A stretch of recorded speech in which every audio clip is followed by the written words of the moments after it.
Good morning, Lieutenant General Peralta.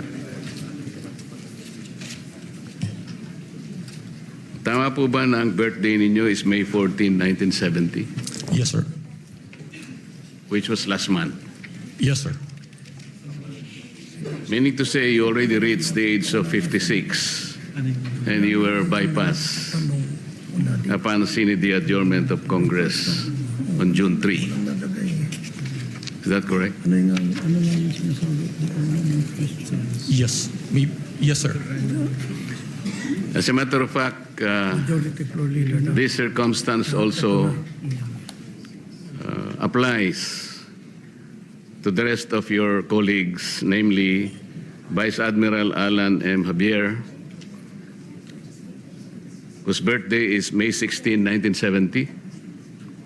Major General Isagani Criste, birth date is April 21, 1970. Brigadier General Naisforo Diaz, birth date May 5, 1970. And Brigadier General Rus Mawate Remo, April 24, 1970. Meaning to say the five of you, General, already reached the age of 56. And everyone was bypassed upon the scene of the adjournment of Congress last June 3, 2026. That is a fact, sir. And are you aware of Republic Act 11939? Yes, sir. Republic Act 11939 amended Republic Act 11709. You're familiar with that.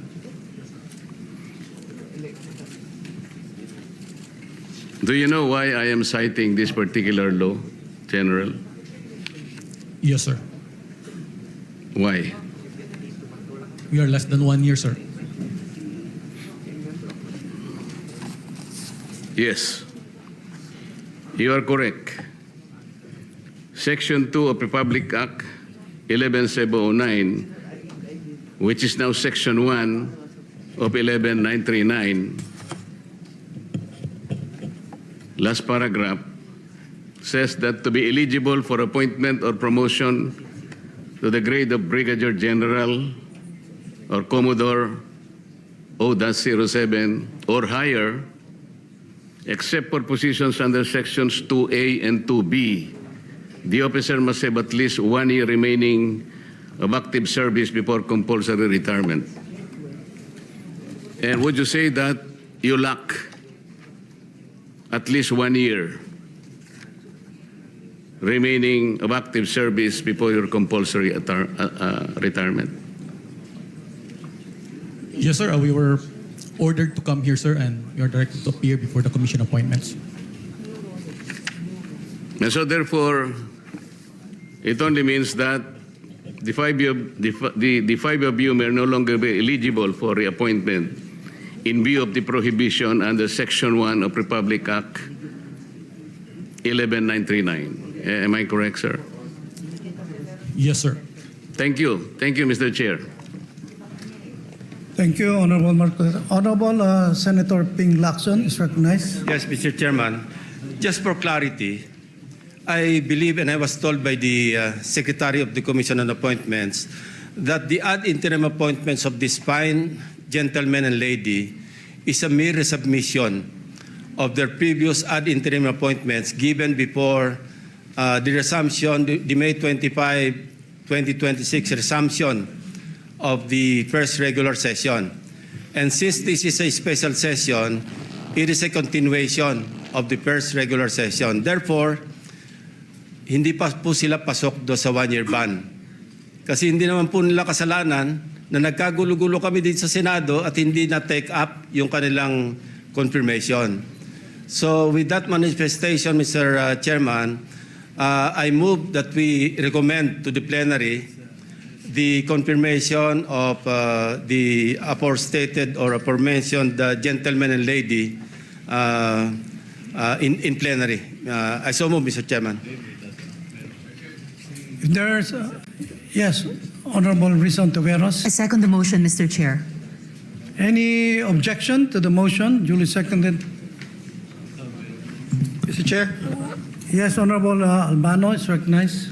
Mr. Chair, Your Honors, on the part of the minority, we place on record our full support for the confirmation of the 5 generals and flag officers of the Armed Forces of the Philippines, whose appointments are now under consideration.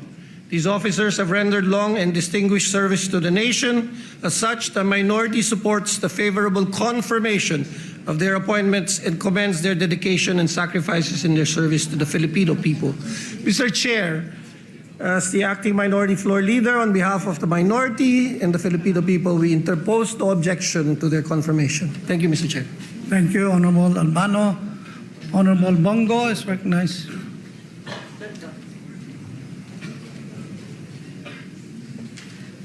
Mr. Chair, esteemed colleagues, allow me to express my full support for this commission.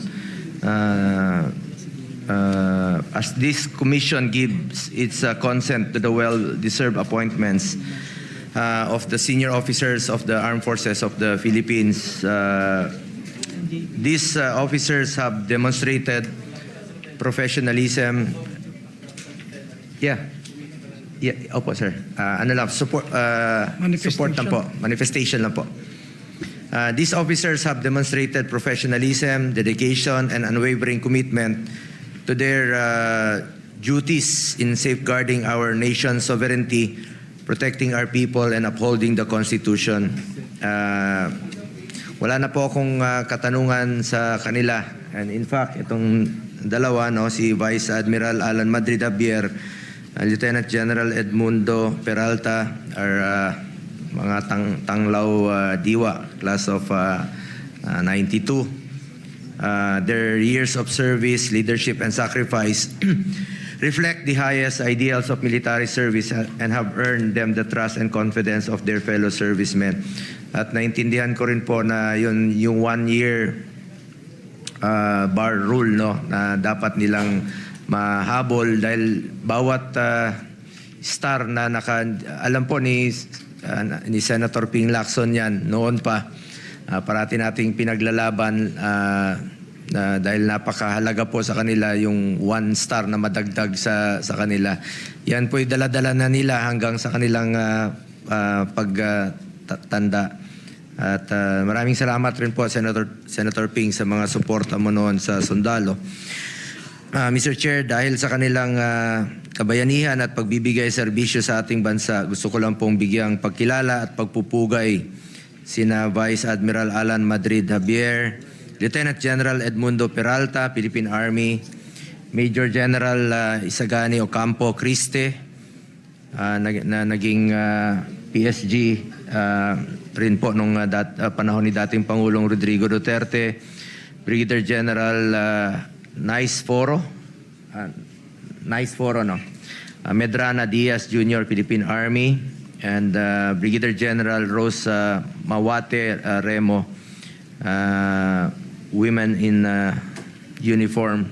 Ma'am, sa panahon ng banta sa seguridad, sakuna at iba't pang hamon sa kapayapaan at kaayusan, sila ay naninindigan at naglingkod ng buong katapatan sa iba't ibang tungkulin at responsibilidad na kanilang ginagampanan. Napatunayan ng mga opisyal nito ang kanilang kakayahang mamuno at maglingkod. Panahon ng pandemya, panahon ng giyera sa Marawi, bagyo, lindol, baha, patuloy kayo nagtatrabaho para sa ating mga kababayan. At maalala ko po, nung panahon ni dating Pangulong Rodrigo Duterte, pinaglaban natin na madoble po ang sahod ng entry position ng military at lahat po ng uniform personnel. Dahil po yan sa inyong sakripisyo para sa bayan at hindi po natin mararating itong kinaroroonan natin kung hindi po dahil sa inyo.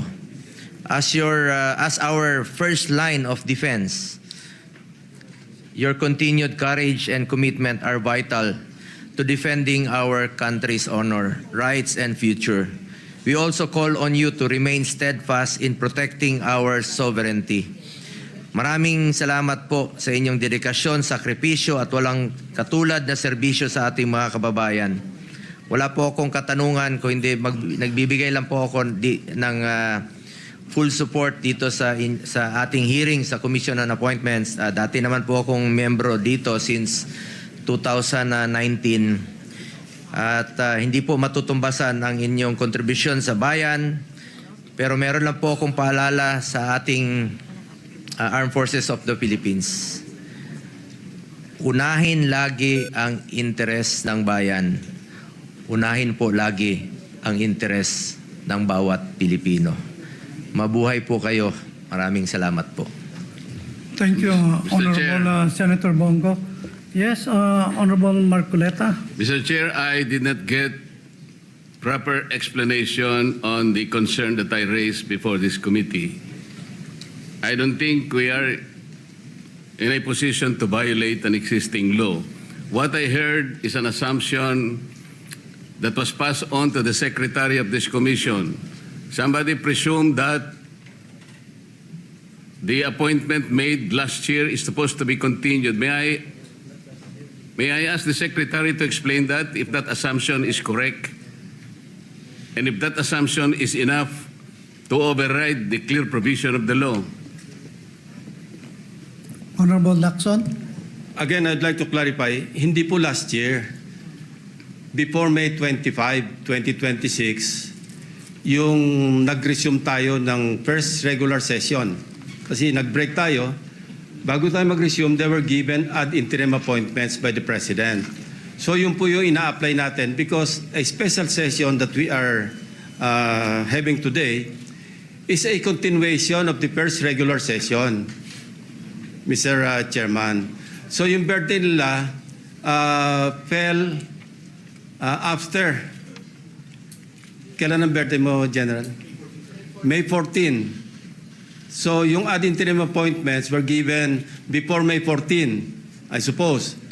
So you confirm that. So hindi ka covered ng 1-year ban.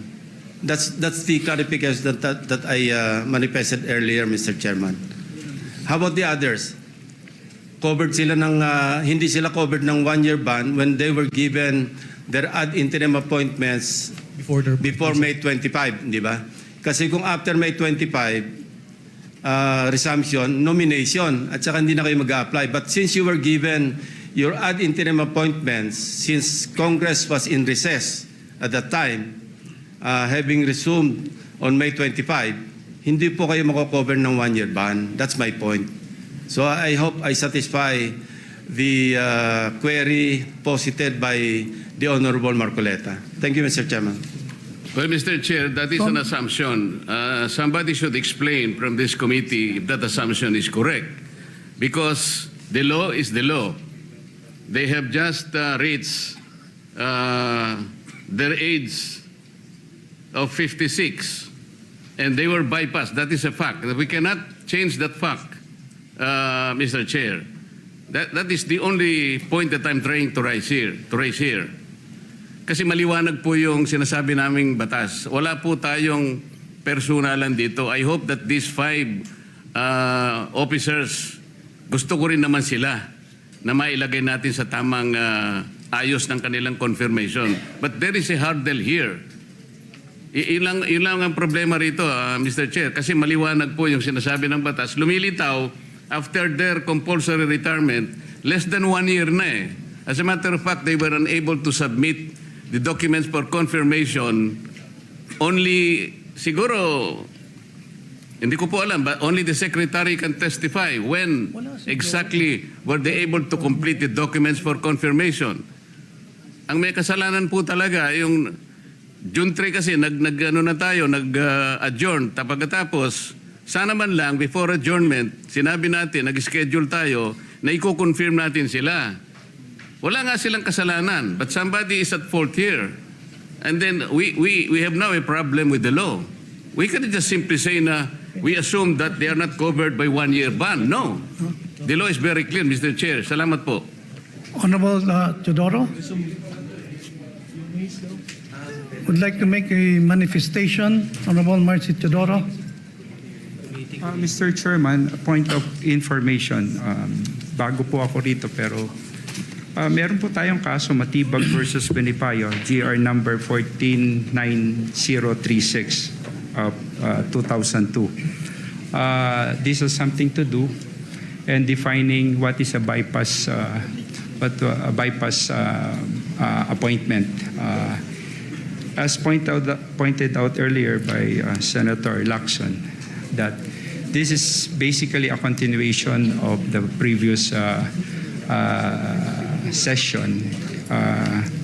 Hence, the appointment was not technically bypass as defined under the said doctrine under Matibag versus Benipayo. A point of information, Mr. Presiding, Mr. Chairman, this may help or guide the committee in its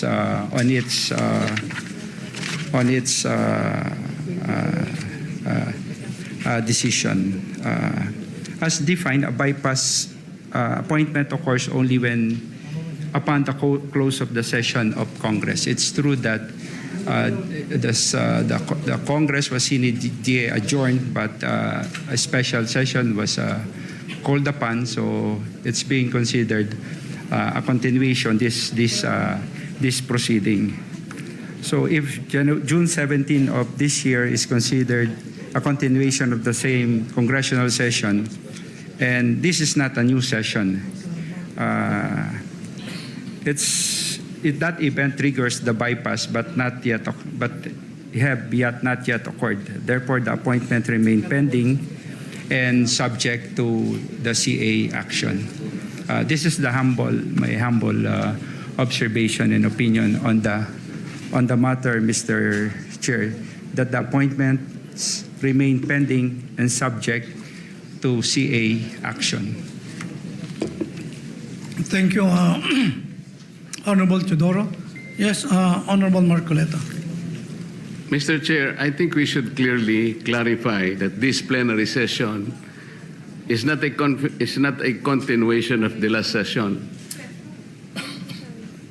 This plenary session is not a continuation of the last session, simply because this is a clearly separate proceeding, given that Congress adjourned sine die on June 3. This is very clear. We should not explain it any further. And Matibag versus Benipayo was quoted, Mr. Chair. In this case, Mr. Chair, an ad interim appointment can be terminated for two causes specified in the Constitution. Article 7, Section 16, Paragraph 2. Ang sabi doon, the first cause is the disapproval of his ad interim appointment by the CA. The second one is the adjournment of Congress without the CA acting on his appointment. Ito yung Matibag versus Benipayo. Mr. Chair, may I manifest that I have nothing against the five officers subject of today's confirmation.